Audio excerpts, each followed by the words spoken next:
உச்ச நீதிமன்றம் நிபந்தனை ஜாமீன் வழங்கி இருப்பது என்பது ஒரு மகிழ்ச்சியான ஒரு செய்தியாகும்.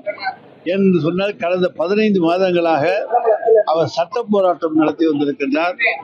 அவரை போல பொறுமையோடு சட்ட போராட்டம் நடத்திய ஒருவரை பார்க்க முடியாது. அந்த அளவுக்கு சிறையில் இருந்து கொண்டு அமைச்சர் பதவி கூட எனக்கு வேண்டாம் என்று சொல்லி இன்றைக்கு மிகப்பெரிய போராட்டத்துக்கு பிறகு இன்றைக்கு அவர் நிபந்தனை ஜாமீன் பெற்றிருப்பது என்பது வரவேற்கத்தக்க ஒன்று. நிச்சயமாக அவர் தன்னுடைய வழக்குகளிலே வெற்றி பெறுவதற்கு எங்களுடைய வாழ்த்துக்களை தெரிவித்துக் கொள்கிறோம்.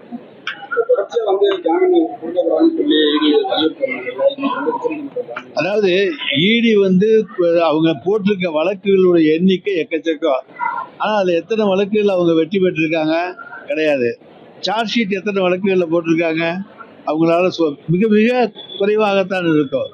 எனவே வழக்குகளை மட்டுமே அவர்கள் போடுவது என்பதை ஒரு பாலிசியாக வைத்திருக்கிறார்களே தவிர இறுதி தீர்ப்புக்கு அவர்கள் செல்வது கிடையாது.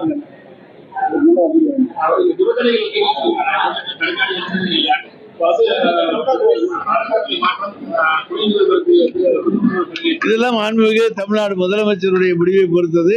அதை பற்றி கருத்து சொல்வதற்கு எங்கள் யாருக்கும் உரிமை கிடையாது.